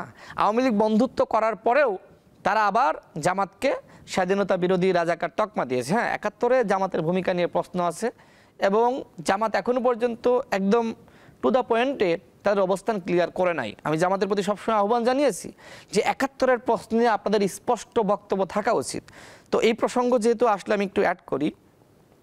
জামাতের আমির তিনি বলেছেন যে 47 থেকে 24 পর্যন্ত আমাদের আচরণে, আমাদের বক্তব্যে, আমাদের কর্মকাণ্ডে কেউ যদি কষ্ট পেয়ে থাকেন আমরা আপনাদের কাছে ক্ষমা চাই। What is this? আপনার 71-এর শব্দটা মুখে নিতে সমস্যা কি? আপনি কি বলতে পারেন না যে ওই সময় তো আসলে আমরা স্বাধীনতা বিরোধী ছিলাম না? হ্যাঁ, আমাদের যারা পূর্বপুরুষ ছিল তাদের একটি রাজনৈতিক সিদ্ধান্ত ছিল, তো বাপের অন্যায় তো ছেলে বহন করতে পারে না, সঠিক কিনা? একদম। সুতরাং তারা বলতে পারে যে এখন যারা শিবির করছে তারা কি রাজাকার? যেমন ঢাকা বিশ্ববিদ্যালয় ক্যাম্পাসে স্লোগান দেওয়া হলো, তুমি আমি সবাই জানি সাদিক কায়েম পাকিস্তানি। দেখেন, ওই দিনই কিন্তু সাদিক কায়েম ভিপি হয়ে পড়েছে, ওই দিনই ভিপি হয়ে গেছে আমি মনে করি। কারণ ওই যে ঢাকা বিশ্ববিদ্যালয়ের শিক্ষার্থীরা রাজপথে কেন নামলো? যেদিন হাসিনা রাজাকার ট্যাগ দিল, হাসিনার পতন কিন্তু 14 জুলাই হয়েছে, যেদিন নারীরা হলের গেট ভেঙে রাজপথে আসলো, তখন কিন্তু রাত 12টা থেকে 12:30 বাজে, আমিও দেখতেছি। এবং রোকেয়া হল থেকে অন্ধকারের মধ্যে, বিদ্যুৎ নাই, স্লোগান শুরু হলো, তুমি কে আমি কে, রাজাকার রাজাকার। অর্থাৎ রাজাকারের রাজনীতি বাংলাদেশে শেষ হয়ে গেছে। এই ন্যারেটিভ নিয়ে রাজনীতি আর করা যাবে না। এখন তো এই সময়ে আপনি দেখলেন ডাকসু নির্বাচনে শিবির সমর্থিত প্যানেল, যেটা আমরা বলছি, যদিও শিবির বলে এটা ইনক্লুসিভ প্যানেল, তারা শিবির দাবি করে না, তো যাই হোক, তারা তো ভালো করেছে। এই ভালো করার পিছনে কতগুলো কারণ আছে। এর অন্যতম কারণ হলো এদেরকে রাজাকার তকমা দেওয়া, অন্যতম কারণ হলো এদেরকে পাকিস্তানি বলা। আরেকটি জিনিস দেখেন, শিবিরের যিনি আসলে আপনার জিএস ক্যান্ডিডেট ছিলেন ফরাদ, এই ফরাদকে কেউ চিনতো? সে কি অতটা পপুলার? সে কেমনে পপুলার হলো? পিছনে কারণটা কি? তার ডাকসু নির্বাচনে তিনি জিএস ক্যান্ডিডেট হয়েছেন, তাকে নিয়ে রিড করা হলো এবং বলা হলো যে সে ছাত্রলীগ করতো। এই যে ট্যাগ দেওয়া হলো না, এই ট্যাগের কারণে কিন্তু শিক্ষার্থীরা তাদেরকে ভোট দিয়েছে। অর্থাৎ শুধুমাত্র শিবির হওয়ার কারণে সাদিক কাইম বা ফরহাদ তারা ভিপিজিএস হয়নি, বরং তাদের বিরুদ্ধে ট্যাগ দেওয়া হয়েছে। এই কারণে শিক্ষার্থীরা অনেকটা ক্ষুব্ধ হয়ে, অনেকটা অন্যদের উপর বিরক্ত হয়ে তাদেরকে ভোট দিয়েছে। অর্থাৎ বাংলাদেশে ট্যাগের রাজনীতি এক ধরনের নিষিদ্ধ হয়ে গেছে, এটা চলবে না। ঠিক এই কারণে আমার জামাতের প্রতি যে ধরনের আহ্বান থাকবে যে ওই চ্যাপ্টার তো ক্লোজ হয়ে গেছে, তাহলে আপনারা আপনাদের বিরুদ্ধে যে অভিযোগটা সবসময় আসে, আপনারা কেন ওই চ্যাপ্টারটা ক্লোজ করেন না? আপনারা কেন স্টেটমেন্ট দেন না যে ৭১-এর ভূমিকার জন্য আমরা দায়ী না, আমাদের পূর্বপুরুষরা দায়ী ছিল এবং আমরা সেই দায়টা বহন করতে পারি না? তারপরেও যেহেতু আমরা একই দল করছি, আমরা এই ঘটনার কারণে আমরা আমাদের পূর্বপুরুষের হয়ে আপনাদের কাছে আমরা ক্ষমা চাই। ২৪-এর গণ অভ্যুত্থানে জামাতের ভূমিকা আছে না, আপনার ভূমিকা আছে না, শিবিরের ভূমিকা আছে না? সুতরাং ৭১-এর ভূমিকা টেনে এখন এই ২৪-এর ভূমিকাকে প্রশ্নবিদ্ধ করা, এইটাও মানুষ গ্রহণ করছে না। আপনি যে প্রশ্ন করেছিলেন সেখানে আমি আবারও ফিরে যাই। সুতরাং এই নিষিদ্ধের রাজনীতি জামাতের সাথে যেটা হয়েছে অন্যায় হয়েছে, কিন্তু আওয়ামী লীগের সাথে যেটা হয়েছে এটা অন্যায় হয়নি, বরং ন্যায় বিচার প্রতিষ্ঠা করার জন্যই আওয়ামী লীগের সাংগঠনিক কার্যক্রম সাময়িকভাবে স্থগিত বা নিষিদ্ধ করা হয়েছে। এবং ঠিক একই প্রক্রিয়ায় জাতীয় পার্টিকেও করতে হবে। জামাত তো আর অন্যায় করে নাই। জুলাই গণঅভ্যুত্থানের যদি বিরুদ্ধে যেত জামাত, আমরা জামাতের নিষিদ্ধ চাইতাম। যেহেতু জামাত আমাদের পক্ষে ছিল, সুতরাং এবং জামাত কিন্তু গণতান্ত্রিক আন্দোলনে ১৬ বছর ছিল, তারা চাইলে কিন্তু আওয়ামী লীগের অধীনে নির্বাচনে যেতে পারতো, তাই না? যেহেতু যায়নি, যেহেতু জনগণের পক্ষে ছিল, যেহেতু ৭১-এর পর থেকে, হ্যাঁ তারা একবার ৮৬-তে ভুল করেছে, হাসিনা যে ভুলটা করেছিল জামাতও একই ভুল করেছে, তারপরেও তারপর থেকে কিন্তু তারা গণতান্ত্রিক আন্দোলনে আছে। এখন তাদের অতীতের নেতারা ভুল করেছে বলে আমি সবসময় তাদেরকে গালে দিব, এটা হয় না। ঠিক একইভাবে এই যে আওয়ামী লীগের সাংগঠনিক কার্যক্রম নিষিদ্ধ হয়েছে, এখন বিচারের পরে মনে করেন যে ১৫ বছর পরে ১০ বছর পরে যদি আওয়ামী লীগের কর্মীরা যারা কোনো অপরাধ এই জুলাই গণঅভ্যুত্থানে করেনি, এখন তারা যদি অন্য নামে রাজনীতি করতে চায়, তখন তো আমরা যদি তাদেরকে ওই আপনার জুলাইয়ের বিরুদ্ধে শক্তি বলি, সেটা আবার ঠিক হবে না। আমি কিন্তু স্পষ্ট করেছি যে আওয়ামী লীগের যারা অপরাধ করেছে তারা না, মনে করেন যে যারা অপরাধ করে নাই বিচারের পরে তারা যদি রাজনীতি করতে চায়, তাদের জন্য একটা রিকনসিলিয়েশনের ব্যবস্থা থাকা উচিত। অন্যথায় একদমই তাদেরকে আপনি চিরতরে যদি নিষিদ্ধ করতে চান যে আওয়ামী লীগ মানে তাদের কাউকে রাজনীতি করতে দিব না, সেটা আসলে আমি মনে করি যে আপনার বিচার পর্যন্ত ঠিক আছে, কিন্তু বিচারের পরে এটা আবার ঠিক হবে না। বিচারের পরে তার মানে আওয়ামী লীগ রাজনীতি করতে পারে, এটা আপনার একটা মতামত? আর না না, আমার স্পষ্ট করে নাহলে বিভ্রান্তি ছড়াবে। মানে বিচারের পরে আওয়ামী লীগের নামে না, অন্য নামে আওয়ামী লীগের নেতাকর্মীরা যদি রাজনীতি করতে চায়, যারা নিরপরাধ, যারা জুলাই গণঅভ্যুত্থানে ছাত্র জনতার বিরুদ্ধে যায়নি, অন্যায় করে নাই, তখন তাদের জন্য একটা ব্যবস্থা আমরা আলোচনার ভিত্তিতে করতে পারি। কিন্তু বিচারের আগে আওয়ামী লীগ নির্বাচনে অংশ নিতে পারবে না, রাজনীতি করতে পারবে না, যত ভালোই হোক না কেন পারবে না। আর জামাতের বিষয়ে আপনাদের বক্তব্য হচ্ছে যে ৭১ ইস্যুতে জামাত যেন আনুষ্ঠানিক বিবৃতি দেয়। জামাতের যদিও নেতারা এক সময় এক জায়গায় হয়তো বলেছেন নিজেদের মতো করে, কিন্তু সেটা দলীয় বিবৃতি মনে করছেন। এই প্রজন্মের একটা আকাঙ্ক্ষার জায়গা আছে। আমি শুনেছি এনসিপির নেতারা নাহিদ এবং আসিফ না আক্তার সহ অনেকে বলেছে যে ৭১-এর যে বিতর্ক, সেই বিতর্কের অবসান জামাতকে ঘটাতে হবে। কেন আমরা এই ৫৪ বছর আগের ইতিহাস এখনো পর্যন্ত বয়ে বেড়াচ্ছি? যেহেতু বিতর্ক আসতেছে, সেজন্য জামাতের প্রতি আহ্বান, তারা যেন এটাকে ক্লিয়ার করে, তাদের জায়গা থেকে যদি একবার ক্লিয়ার করে বা একবার দুঃখ প্রকাশ করে, দেখবেন এইটা নিয়ে আর কি কথা বললে পাবলিক খাবে না। সুতরাং এই চ্যাপ্টারটা ক্লোজ করা দরকার। বুঝতে পেরেছি। আরেকটা হচ্ছে যে ডাকসু নিয়ে বলছিলেন যে ডাকসুতে ছাত্র শিবির সমর্থিত প্যানেল বিজয় লাভ করেছে এবং তারা একচ্ছত্রভাবে তাদের বিজয় অর্জিত হয়েছে। আপনারা এর আগের ডাকসুর ভিপি ছিল আপনাদের নূর সাহেব, আপনাদের ভরাডুবির কারণ কি? দেখেন, ২০১৮ সালে যে কোটা সংস্কার আন্দোলন, এরপরে ১৯ সালে নির্বাচন হলো, সেই নির্বাচনে ভিপি জিএস সহ আমরা সব মিলিয়ে ১১টি পদে পাশ করলাম, কিন্তু মাত্র ২টা পদ ঘোষণা করা হলো। এরপরে আমাদের বিরুদ্ধে ২৪ সাল পর্যন্ত কত অভিযোগ, অনুযোগ, ষড়যন্ত্র, চক্রান্ত, মিথ্যা হয়রানি, জেল জুলুম করা হয়েছে। আমরা যে এই সময় রাজনীতিতে টিকেছিলাম, এটাই তো অনেক বড় নিয়ামত, তাই না? আপনি দেখেছেন যে নুরুল হক নুরের উপরে যেখানে গেছে সেখানে হামলা, আমি যেখানে গিয়েছি সেখানে হামলা, এবং আমাদের দল ভাঙার চক্রান্ত, ছাত্র সংগঠন ভাঙার চক্রান্ত। আর একটি জিনিস আপনাকে বলি, এই যে বৈষম্যবিরোধী ছাত্র আন্দোলনের নেতারা যারা পরবর্তীতে এনসিপি গঠন করলো বা ছাত্ররা মিলে বাকসাস গঠন করলো, আমরা তো ১৮ সালের কোটা সংস্কার আন্দোলনের পরে ১৯ সালের নির্বাচনে আমরা তো জয় জয়কার, এবং এত কারচুপি করেছে, তারপরেও কিন্তু আমাদেরকে মানে সেকেন্ড পজিশনের বাইরে দেখাতে পারেনি, তাই না? এবং আমি কিন্তু নিজে গণঅভ্যুত্থানের পরে আপনি জানেন আমি কিন্তু অভিযোগ দিয়েছিলাম। এই অভিযোগ দিয়েছি কারণ ওই 19 সালের নির্বাচনের পরে আমার অভিযোগ দেওয়া ছিল, আমি যেহেতু সমাধান পাইনি।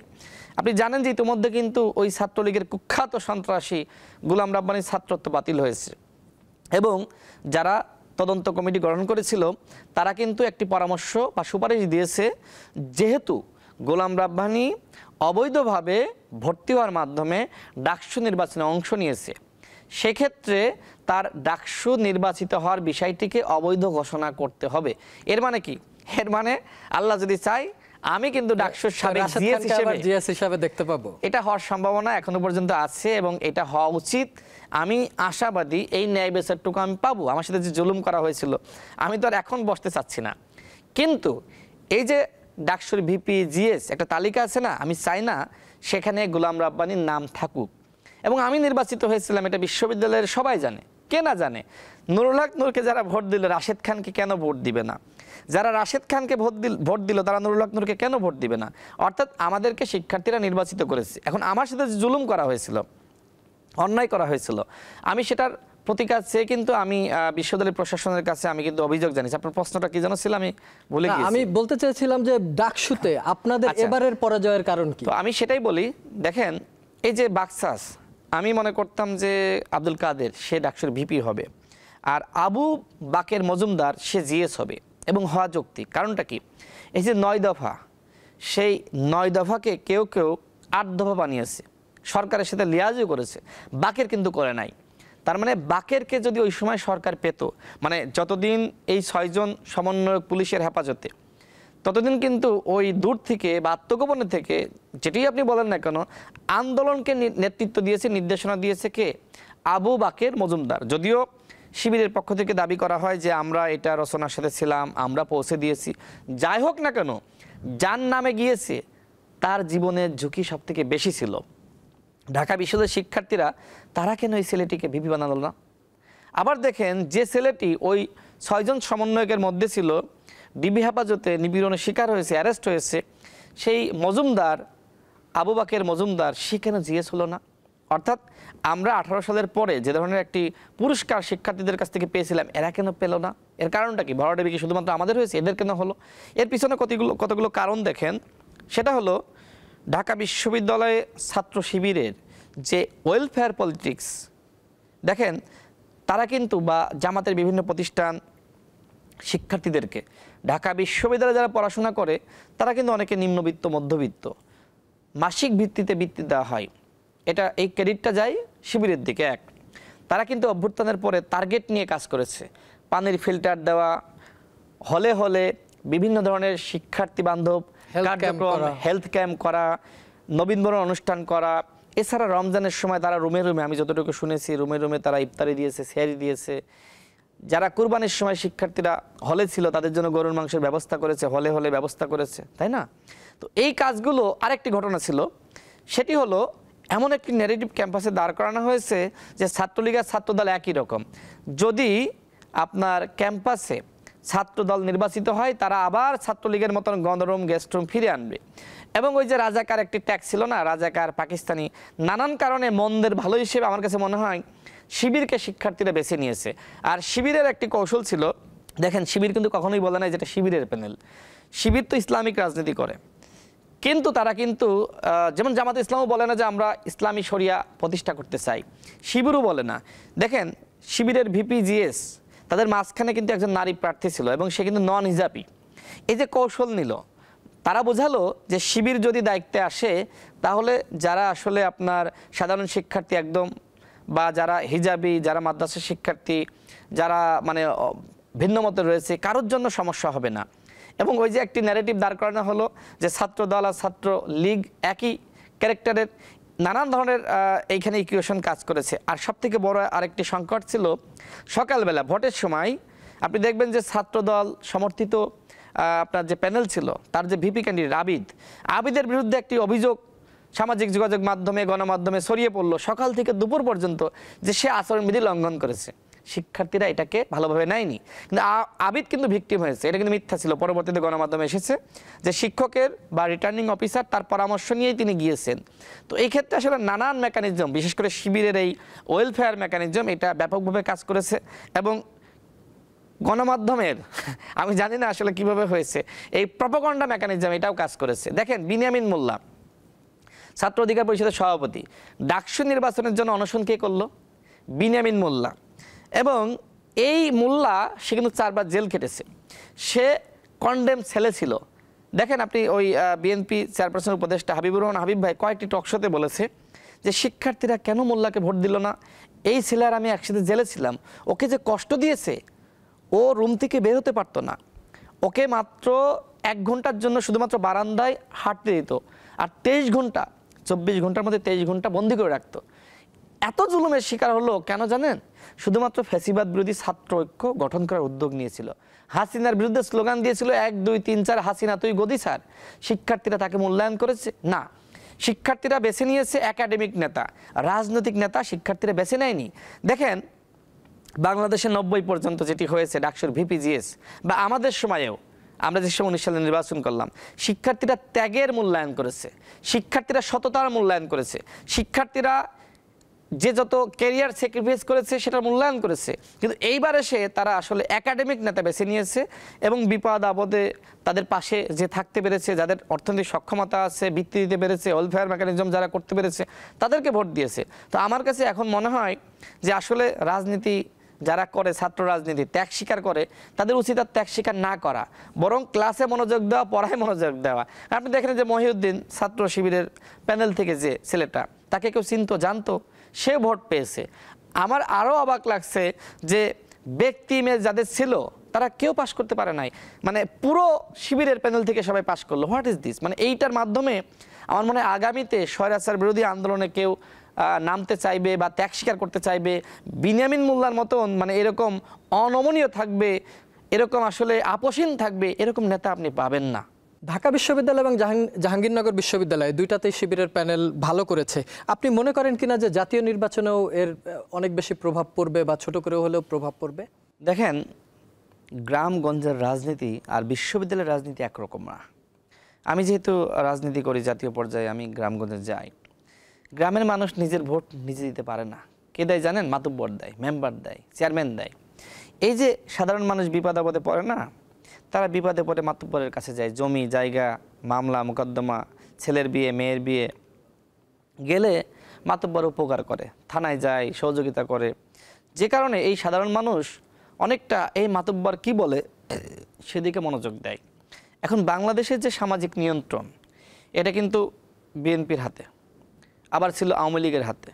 এর বাইরে জামাত, ইসলামী আন্দোলন, এমনকি আমরা, তাদের হাতে এই সামাজিক নিয়ন্ত্রণ নাই। মাতুব্বর, চেয়ারম্যান, মেম্বার, কাউন্সিলর আমাদের নিয়ন্ত্রণে নাই। যে কারণে জাতীয় রাজনীতি আবার ভিন্ন রকম। বিশ্ববিদ্যালয়ের ছেলেরা যেভাবে সচেতন বা সিদ্ধান্ত নিতে পারে, সাধারণ মানুষ তো পারে না। এই জন্য আসলে হয়তো প্রভাব পড়বে, বিশেষ করে তরুণ যারা, সচেতন যারা। কিন্তু ওই যে যারা অসচেতন, যারা আসলে লেখাপড়া কম জানে, যারা অন্যের উপর ডিপেন্ডেন্ট, যে কারণে আসলে খুব বেশি প্রভাব পড়বে বলে আমার কাছে মনে হয় না। আপনি মনে করছেন যে বিশ্ববিদ্যালয়ের রাজনীতি যেই রকম, আসলে জাতীয় রাজনীতির মধ্যে সেখানে অনেক বড় ধরনের পার্থক্য রয়েছে? কারণ এখানে সবাই এডুকেটেড ভোটার, আর ওখানে আমাদের একদম আম জনতা ভোটার, সেখানে পার্থক্য থাকতেই পারে। আর আরেকটি বিষয়ে যেতে চাই যে যুগপৎ আন্দোলনের একটা কথা শুনছি আমরা, বেশ কয়েকটি দল মিলে, সেখানে আপনারা আছেন কিনা এটা, এবং যে ইস্যুতে আপনারা ঐকমত্য কমিশনেও মিটিং করছেন, সব রাজনৈতিক দল সেখানে আছে কি, তাহলে ওখানকার আলোচনা মানে ফলপ্রসূ হচ্ছে না? তাই কি আবার রাজপথে নামার জন্য কেউ কেউ চিন্তা করছে? দেখেন, জামাতের মানে ইতিহাসের শেষ সময়ে তারা বেশ ভুল সিদ্ধান্ত নিয়েছে, অতীত যেটা বলে। ঠিক এখন যেটি হচ্ছে, শেষ সময়ে এসে তারা ভুল করছে। তারা নিম্নকক্ষে পেয়ার নিয়ে রাজপথে নামলো। কয়টা দল চাই? নিম্নকক্ষে পেয়ার হাতে গোনা কয়েকটি দল চাই, অধিকাংশ উচ্চকক্ষে পেয়ার চাই। জামাত যদি বলতো যে আমরা উচ্চকক্ষে পেয়ার চাই, আমরা সবাই মিলে, সেক্ষেত্রে 2-1টি দল ছাড়া অধিকাংশই কিন্তু উচ্চকক্ষে পেয়ার চাই। জামাত কিন্তু সবার একটি সমর্থন পেত। কিন্তু এই নিম্নকক্ষে পেয়ার আর উচ্চকক্ষে পেয়ার, এই দুইটা পেয়ারের জন্য মূলত জামাতের এই যুগপৎ আন্দোলনে অধিকাংশ দল নাই, আমরাও নাই। আমরা স্পষ্ট করেছি যে জামাত তার কর্মসূচি পালন করছে, আমরা কোনো যুগপৎ আন্দোলনে যুক্ত হতে চাই না। কারণ এই মুহূর্তে জাতীয় ঐক্যমত্য কমিশন আলোচনা করছে। জামাত এবং ইসলামী আন্দোলন যদি মনে হতো যে আমরা আসলে এই নিম্নকক্ষে পেয়ার না হলে আমরা আলোচনায় বসবো না, তারা আলোচনা বয়কট করতো। এখন যখন সব আলোচনা শেষ, আইনগত ভিত্তি নিয়ে কথা বলছি, জুলাই জাতীয় সনদ বাস্তবায়ন নিয়ে কথা বলছি, তারা বলছে নিম্নকক্ষে পেয়ার লাগবে। আচ্ছা, জামাতের এই দাবি যদি বাস্তবায়িত না হয় তাহলে জামাতের নির্বাচনের আগে আরেকটি পরাজয় হয়ে গেল না? জামাত কি এটা বোঝে না? ছাত্র শিবিরের একজন নেতা আমার সাথে 18 সালে জেলে গিয়েছিল, আমার সাথে ঢাকা বিশ্ববিদ্যালয়ে, তার নাম ওমর ফারুক, চিনবে না তো এই জন্য বলে দিলাম। তো যাই হোক, সে ফেসবুকে একটি পোস্ট দিয়েছে, যেহেতু পাবলিক পোস্ট দিয়েছে এই জন্য আমি পাবলিকলি বললাম। সে বলছে জামাতের নেতারা তারা কি আসলে রাজনীতি বোঝে না? নিম্নকক্ষে কি পেয়ারের বাস্তবতা আছে? আমি কি আপনার টকশোতে শুরু থেকে নিম্নকক্ষে পেয়ারের যে বাস্তবতা নাই সেটা মানে বলেছি, যতটুকু আমার মনে পড়ে যে এই কারণে বাস্তবসম্মত না। তো যাই হোক, তারা নিম্নকক্ষে পেয়ার চাচ্ছে, সেই ছেলে সমালোচনা করেছে উচ্চকক্ষে পেয়ার যৌক্তিক, কিন্তু নিম্নকক্ষে পেয়ার করলে তো দেশের হিন্দুরা একটি আলাদা দল গ্রহণ করতে পারে, এবং আওয়ামী লীগ মনে করে যে হিন্দুরা তার আস্থার জায়গা, তার ভোট ব্যাংক। তো সেক্ষেত্রে এই আওয়ামী লীগ কিন্তু হিন্দুদের দলে ভোট দিবে, পাহাড়িরা আলাদা দল গ্রহণ করবে, আমাদের দেশের মানে ক্ষুদ্র নিগোষ্ঠী, আদিবাসী বা যে নামে বলেন না কেন, তারা আলাদা দল গ্রহণ করতে পারে। এছাড়া আমাদের দেশে ইসলামিক দলগুলো রয়েছে না, তারা দাবি করবে আমরা মুসলিমদের প্রতিনিধি। এই যে মধ্যপন্থী, তারা কিন্তু এক ধরনের রাজনৈতিক ক্রাইসিসে ভুগবে, ধর্মগত সংঘাত সৃষ্টি হবে, এবং ক্ষমতায় এসে কেউই আসলে স্টেবল হতে পারবে না। মানে সকাল বিকাল এমপি মন্ত্রী কেনাবেচা হবে। এটা কিন্তু সেই শিবিরের নেতা বা কর্মী যে আমার সাথে জেল খেটেছিল, আমার সাথে একই বিছানায় ছিল, আমি জানতাম না সে শিবির করে, আমি পরে শুনছি, সে কিন্তু এটা সমালোচনা করেছে। ঠিক একইভাবে যে আমাদের বোঝা উচিত যে এইটা বাস্তবসম্মত না। উচ্চকক্ষে পেয়ার নিয়ে আলোচনা হতে পারে, কথা হতে পারে, কিন্তু আলোচনা যখন চলছে, আইনগত ভিত্তি নিয়ে কথা বলছি, তখন আপনারা চলে গেছেন রাজপথে। তা আপনাদের কর্মসূচির মধ্যে যদি ছাত্রলীগ যুবলীগ ঢুকে একটা ম্যাসাকার করে, তখন কি করবেন? উত্তর আছে। এখন আলোচনা করতে হবে। এই মুহূর্তে রাজপথে চাপ সৃষ্টি করা, এবং জামাতের কতিপয় নেতা বক্তব্য দিয়েছে যমুনা ঘেরাও করব, প্রধান উপদেষ্টার বাসভবন ঘেরাও করব, বাড়িঘর ঘেরাও করব, এইটা না মানলে নির্বাচন হতে দেবো না, এগুলো কোনো কথা হলো? জামাতকে তো আমরা একটি আদর্শিক দল মনে করি, শান্ত দল মনে করি, শিষ্ট দল মনে করি। তারা যদি এই মানে নির্বাচনের আগে এই ধরনের সংকট সৃষ্টি করে, সেটা জামাতের রাজনীতির জন্য কখনোই কল্যাণকর হবে না। রাশাদ খান, আমরা একদমই আলোচনার শেষ পর্যায়ে চলে এসেছি। যদি ফেব্রুয়ারিতে নির্বাচন হয়ই, তাহলে ঝিনাইদহ 2 যেটা সদর আসন, আপনি নিশ্চয়ই সেই আসন থেকেই নিজের প্রার্থিতা নিশ্চিত করতে চান। গণ অধিকার পরিষদ থেকে নির্বাচন করবেন নাকি কোনো জোট থেকে? দেখেন, আমরা এখনো পর্যন্ত সিদ্ধান্ত নিয়েছি আমরা 300 আসনে প্রার্থী দিব। তবে রাজনীতিতে শেষ কথা বলে কিছু নাই। আমরা তফসিল ঘোষণার পরে তখন আলাপ আলোচনার মাধ্যমে সিদ্ধান্ত নিতে পারি। আবার আমি আসলে মাঝে মধ্যে ভাবি, এদেশে কি আসলে রাজনীতি করতে হলে এমপি মন্ত্রী হতেই হবে? মাঝে মধ্যে ভাবি। তখন আবার ভাবি যে আওয়ামী লীগের এত এমপি মন্ত্রী, এত হ্যাডাম, সব তো শেষ। তার মানে রাজনীতি করলেই যে আমাকে নির্বাচন করতে হবে, এমপি হতে হবে, না। আমি নির্বাচন করতেও পারি, নাও পারি, বাট এলাকার মানুষ চাই যে আমার যেহেতু ক্লিন ইমেজ এবং এখনো পর্যন্ত দেশব্যাপী আমার একটি অবস্থান, পরিচিতি রয়েছে, গ্রহণযোগ্যতা রয়েছে, দুর্নীতি, চাঁদাবাজি, লুটপাটের কোনো অভিযোগ নাই, এলাকার তরুণরা, এলাকার মুরব্বীরা, এলাকার শিক্ষকরা, আমার আত্মীয় স্বজন, বন্ধুবান্ধব যারা রয়েছে, কাছের মানুষ, দূরের মানুষ, যারা আসলে আমাকে টকশোতে দেখে আমার কথাগুলো শোনে, তারা অনেকে বলে যে আপনি নির্বাচন না করলে আমরা খুব কষ্ট পাবো। এ ধরনের অভিমত তাদের আছে। আমি জনগণের সাথে, আমার এলাকার মানুষের সাথে, ঝিনাইদহ সদর আসনের মানুষের সাথে আলোচনা করে সিদ্ধান্ত নিব কি করা উচিত। বাট যদি নির্বাচন করি, জেতার জন্য নির্বাচন করব, হারার জন্য কোনো নির্বাচন করতে চাই না। তবে আমি এটিও মনে করি যে সবসময় হেরে যাওয়া নয়, মাঝে মধ্যে হেরে গিয়েও কিন্তু জিতে যেতে হয়। যেমন ডাকসু নির্বাচনে 2019 সালের নির্বাচনে দেখেন, আমি কিন্তু মানে ঘোষিত হয়নি, কিন্তু আমি কিন্তু নির্বাচিত হয়েছি। মানুষ এখনো পর্যন্ত আমাকে ভালোবাসে, গোলাম রাব্বানিকে বাসে না। ঠিক একইভাবে আগামী নির্বাচনে অংশ নেওয়া অনেকটা ডিপেন্ড করছে যে আসলে নির্বাচনী পরিবেশ কতটা তৈরি হচ্ছে, এবং আমাদের তারুণ্য, ম্যান পাওয়ার বলেন, মাসল পাওয়ার বলেন, মানি পাওয়ার বলেন, এর বাইরে গিয়ে কতটুকু আদর্শিক রাজনীতি আমরা প্রতিষ্ঠা করতে পারছি, মানুষকে কতটা সচেতন করতে পারছি। নির্বাচনে যাওয়া নিয়ে অনেক ইকুয়েশন আছে, অনেক এলিমেন্টস আছে, এগুলোর উপর আসলে ডিপেন্ড করে। তারপরেও আমি ঝিনাইদহবাসীর উদ্দেশ্যে বলতে চাই যে আমি নির্বাচিত হই বা না হই, আমি নির্বাচন করি বা না করি, আমি এমপি মন্ত্রী হই বা না হই, আমি আপনাদের সাথে থাকব। সবসময় ঝিনাইদহের মানুষ আমাকে পাশে পাবে, শুধু ঝিনাইদহের না, সারা বাংলাদেশের মানুষের জন্য আমরা তো আন্দোলন করেছি। 2018 সালের কোটা সংস্কার আন্দোলন কি শুধুমাত্র ঢাকা বিশ্ববিদ্যালয়ের জন্য? সকল বিশ্ববিদ্যালয়ের জন্য, সকল মানুষের জন্য। নির্বাচন না করলেও আপনি মানুষের সাথে থাকতে চান। আমরা একদম শেষ করে ফেলবো, ছোট্ট করে একটু জিজ্ঞাসা করি, এই যে প্রধান উপদেষ্টা নিউ ইয়র্ক সফরে গেলেন, অনেক দলের নেতাকর্মীকে নিয়ে গেলেন, আপনি ফেসবুকে অনেক কিছু লিখেছেনও, যেতে পারেননি বলে হিংসা হয়? আচ্ছা, আপনাকে যদি মনে হয় যে আমি হিংসুক, তাহলে আপনাকে একটু ব্যাখ্যা করি। 2018 সালের কোটা সংস্কার আন্দোলন, আমার MBA লাস্ট সেমিস্টারের পরীক্ষা, মানে এই পরীক্ষা দিলেই আমি কিন্তু MBA ডিগ্রি অর্জন করি। আমার আগের রেজাল্টটা ভালো, MBA ফার্স্ট সেমিস্টার 3.50। আমার হাতে অপশন আসলো যে আমি কি কোটা সংস্কার আন্দোলনের নেতৃত্ব দিব, নাকি আমি আন্দোলন ছেড়ে গিয়ে পড়ার টেবিলে বসে পরীক্ষা দিব। আমি যেহেতু BBA শিক্ষার্থী, MBA শিক্ষার্থী, এটা অনেক কঠিন, অনেক পড়তে হয়। আমি তখন ভাবলাম যে এই শিক্ষার্থীরা আমাদের উপর আস্থা রাখলো, বিশ্বাস রাখলো, এবং ওই সময় তো নেতৃত্বের একদম মূল জায়গায় আমি ছিলাম, যে কারণে আমি সিদ্ধান্ত নিলাম যে এতগুলো মানুষের চিন্তা, এতগুলো মানুষের স্বপ্ন, এটা আমি ধূলিসাৎ করতে পারি না। আমি যদি আন্দোলনে না থাকি, আন্দোলনটা কোথায় যাবে? আমার কাছে মনে হচ্ছে আমার কারণে আন্দোলনটা ব্যর্থ হতে পারে। যে কারণে আমি সিদ্ধান্ত নিলাম যে আমি পড়ার টেবিলে বসবো না, পরীক্ষা দিব না। আমি তখন আমার ফাইনাল সেমিস্টারের পরীক্ষা বাদ দিয়ে আমি আন্দোলনের নেতৃত্ব দিয়েছি।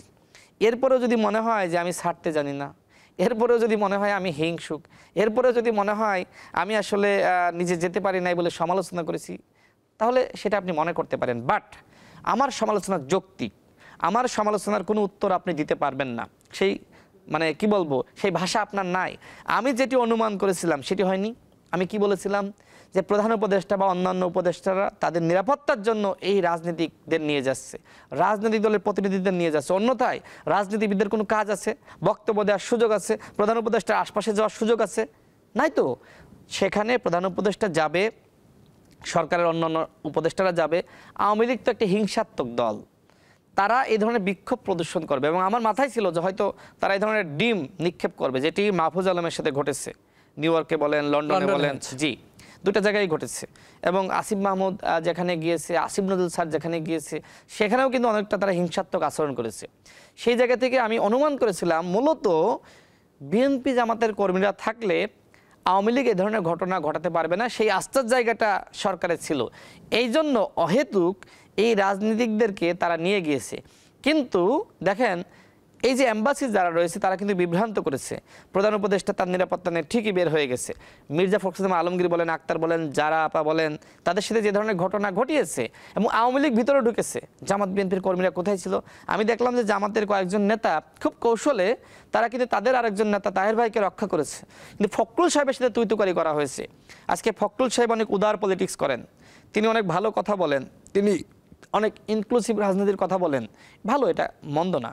কিন্তু আওয়ামী লীগ যে কত বড় হিংসাত্মক, আওয়ামী লীগ যদি বাংলাদেশে নির্বাচন করতে পারে, আওয়ামী লীগ যদি বাংলাদেশে ফিরে আসতে পারে, তার করুণ পরিণতি এই ফখরুল সাহেবদের ভোগ করা লাগবে, আক্তারদের ভোগ করা লাগবে, তাহের সাহেবদের ভোগ করা লাগবে, যেটা প্রমাণ তারা পেয়েছে। আপনাকেও হয়তো ভোগ করা লাগবে, অবশ্যই আমাকে, কেন নয়, সবাইকে, আমাদের সবাইকে।